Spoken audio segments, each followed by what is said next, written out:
Yes yes yes, win win win. Bangladesh 25 রানে জয় পেয়েছে নেদারল্যান্ডের বিরুদ্ধে। ইনশাল্লাহ এই জয়ের মাধ্যমে আমরা পরের রাউন্ডে চলে যাচ্ছি, সুপার 8-এ চলে যাব। সুপার 8-এ আমাদের ভারতের সঙ্গে খেলা আছে, আফগানিস্তানের সঙ্গে খেলা পড়বে, আর একটা নিশ্চিত না এখনও কার সঙ্গে পড়বে। সুপার 8-এ 3টা ম্যাচ হবে বাংলাদেশের, এবং আমরা যদি নেপালের সঙ্গে মোটামুটি একটা পজিশনে হারি, তারপরেও কিন্তু আমরা পরের রাউন্ডে যাব ইনশাল্লাহ। আর আজকের ম্যাচ সম্বন্ধে যদি বলতে হয়, যে বরাবরই কিন্তু ব্যর্থ আমাদের লিটন কুমার দাস এবং লর্ড শান্ত, তারা কিন্তু বরাবরই ব্যর্থ। তবে আজকে সবচেয়ে গুরুত্বপূর্ণ হলো সাকিব আল হাসানের ম্যাচে ফেরাটা। সাকিব আল হাসানের আজকে যে রানে ফিরেছেন এবং বোলিংও মোটামুটি ভালো বল করছেন, এটা বাংলাদেশের জন্য সুখকর, বাংলাদেশের পরবর্তী ম্যাচগুলোর জন্য অবশ্যই সুখকর হবে। আর বাংলাদেশের ম্যাচের একদম যদি জয়ের যদি টার্নিং পয়েন্টটা বলি, যখন 34 বলে 50 রান দরকার ছিল নেদারল্যান্ডের, উইকেট মাত্র 3টা গেছিল, মানে 7 উইকেটে তাদের 34 বলে হাতে আছে 7 উইকেট, 34 বলে 50 রান দরকার। এই মুহূর্তে রিশাদের পর 2টা উইকেট যে কত গুরুত্বপূর্ণ ছিল, 6টা উইকেটের সেখানেই পতন হয়ে যায় 5টা উইকেটের। আসলে এই 2টা উইকেট যদি তখন না পড়তো, হয়তো নেদারল্যান্ড আজকে কিন্তু সহজেই ম্যাচটা জিতে যেত।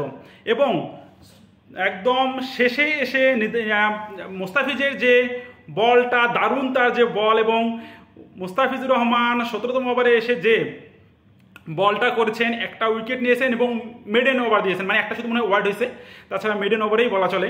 দারুণ বল করেছেন মুস্তাফিজুর রহমান।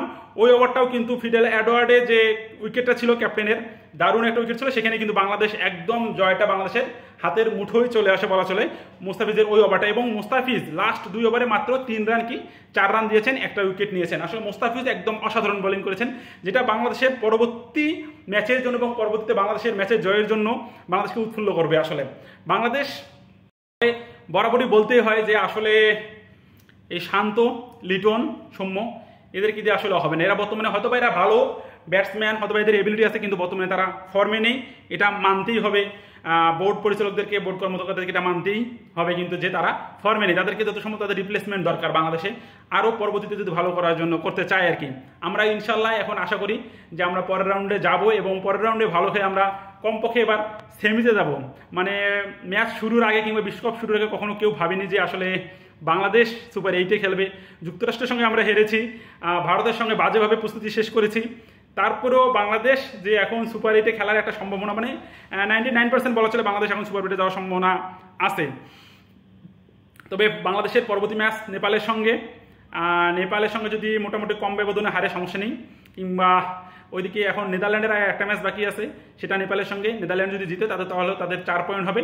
বাংলাদেশের ইতিমধ্যে 4 পয়েন্ট হয়ে গেছে, এবং মোটামুটি 4 পয়েন্ট যে হয়েছে, রান রেটটা অনেক ভালো, মানে প্লাস পয়েন্টটা অনেক ভালো। কাজে বাংলাদেশই পরবর্তী রাউন্ডে যাচ্ছে, এবং বাংলাদেশের পরবর্তী রাউন্ডের জন্য শুভকামনা জানিয়ে ভিডিওটি এখানে শেষ করছি। ধন্যবাদ সবাইকে।